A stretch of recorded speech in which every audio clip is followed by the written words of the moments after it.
Et Harold Iman nous a rejoint. Bonsoir Harold, Bonsoir. avec vos cartes. Ce soir, vous nous emmenez en Hongrie. En fait, la Hongrie qui s'est fait taper sur les doigts par la Commission européenne. Son président, José Manuel Barroso, le président de la Commission, veut en fait avoir des explications claires, nettes et précises avec le Premier ministre hongrois, son nom Viktor Orban.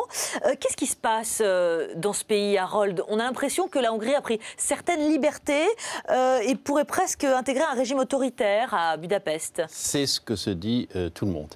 Parce que Viktor Orban, il a ciblé, via un changement de la Constitution, 3 institutions. La Banque centrale, il voudrait nommer pratiquement tous les membres de la banque, sauf le président. Ensuite, la commission de surveillance des données personnelles, la CNIL hongroise, il veut là aussi intervenir dans la composition. Et enfin, la magistrature, il a trouvé plus simple, il baisse l'âge de la retraite rien que pour eux. Et donc, la majorité nommée par ses prédécesseurs d'Orban doivent partir.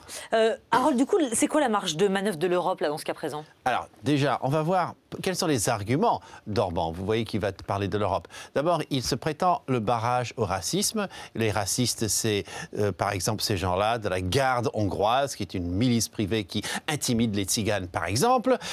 Il veut purger le pays des communistes et surtout, il veut résister face à l'Union européenne, qui est l'auteur de tous les maux du pays, parce que l'Union européenne impose toutes sortes de je dirais, critères économiques qui ne l'arrangent pas. Et donc, vu de l'Europe, il y a des menaces, parce que c'est contre les traités. On a tous signé des traités fondamentaux.